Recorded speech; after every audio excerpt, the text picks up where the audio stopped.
څنګه ښکلی دی قرآن رب رالیږلی دی قرآن برکت یې کړ حاصل چا چې منلی دی قرآن قرآن قرآن قرآن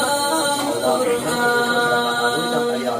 څنګه ښکلی دی قرآن رب رالیږلی دی قرآن برکت یې کړ حاصل چا چې منلی دی قرآن قرآن قرآن قرآن قرآن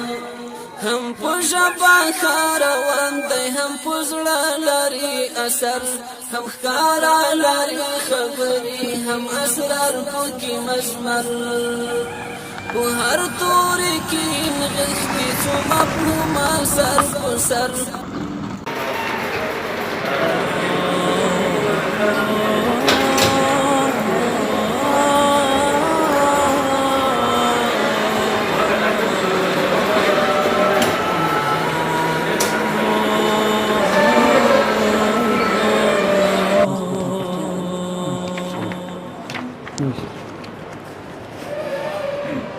اوس مونږ چې راغی بیخي ګردی پاینوفریتي کو کار یې نه کول مایعات ورته شوی ویوم ورته شوی و او ټول مکمل مایعات ورته شوی خو ګردی کار نه کول نان فکشن و بلاخره تصمیم ورته ونیول چې ډیفریکټومي ورته وشي او انشاءالله عملیات فقط سر ته ورسېدو مریض مشکل لري مریض انشاءالله بیخ ښه دی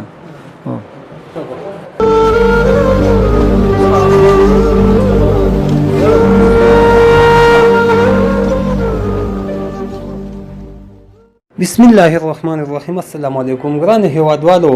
نن راغلیو د اسکیمنې ولسوالۍ نه جلال آباد ښار د ایمان هسپتال کې ودلته څه وخت مخکې موږ تاسو سره یو ویډیو شریکه کړې وه هغه د مولانا دلاور وه چې مولانا دلاور ویډیو تاسو په خپله د موبایل په ښیښو باندې لیدلي مولانا دلاور د ګردې نه یعنې ډېر خراب او تکلیف یې و ښې ګردی چې کومه وه هغه پوره د منځه تلې وه او په پاکستان کې ورته ډاکټرانو 2013 کال کې ویلي چې دا ګرده د ځان نه لرې کړه خو مولانا دلاور یعنې اقتصادي وضع خرابه وه وسې نه و تر اوسه پورې پاتې وه هېوادوالو موږ چې کله دا ویډیو شریکه کړه نو موږ به احساس ورونو د بار ملک نه یعنې څو د بار ملک نه موږ سره د دلاور په همکارۍ کې مولانا دلاور په همکارۍ کې موږ سره نغدي کومک وکړو الله دې خوشحاله او کامیاب لري او بل یو زموږ ورور چې لندن نه موږ سره تل موده موږ سره د غریبو په باره کې پوره کومک او مرسته کړې الله دې هغه د خپلو غمونو او د بچو د غمونو نه وساتي الله دې د مال حال حفاظت وکړي موږ سره دلته ډاکټر صاحب ذبیح الله ولاړه چې موږ سره د مولوي صاحب د عملیات په باره کې پوره زیات ویست ورسره نور ډاکټران موږ ډېره مننه درکوو یعنې ډاکټر ذبیح الله. بسم الله الرحمن الرحیم. ډېره مننه د شینواري هسکیمنې ولسي خیریه بنسټ نه او د هغه ورونه چې د مولانا دلاور په صحت کې موږ سره نغدي مرسته وکړه. کله چې مولانا دلاور پرون د شینوارو هسکیمنې ولسي خیریه بنسټ له خوا راوسته نو موږ چې د دوی اسناد ولیده نو دته په پاکستان ډبګر ګارډینګ هسپتال کې 2 کاله مخکې د 2013 کې دته ویلي چې تاسو به د خپل یو کډني وباسئ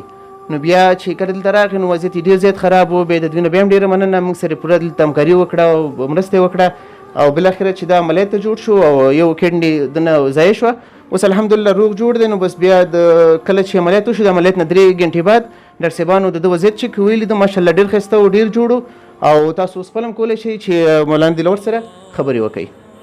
مننه کوو ډاکټر صاحب نه په خپله د مولانا صاحب نه پوښتنه وکړو چې مولانا صاحب اوس دی الحمدلله صحت خو ښه دی که نه؟ بسم الله الرحمن الرحیم. انشاءالله زموږ عملیات په خیر سره ترسره شو اوس انشاءالله بیخي هم وضعیت ښه دی او د شینوارو هسکیمنې خیریه بنسټ څخه هم ډېره مننه کوو چې په دې کومک کې مو سره مرسته وکړه او هغه ورونه چې هر چا ورسره مرستې وکړي الله دې په دنیا او آخرت باندې اجر ورکړه او الله دې د غمونو وساتي. والسلام علیکم انشاءالله وضعیت اوس ښه دی.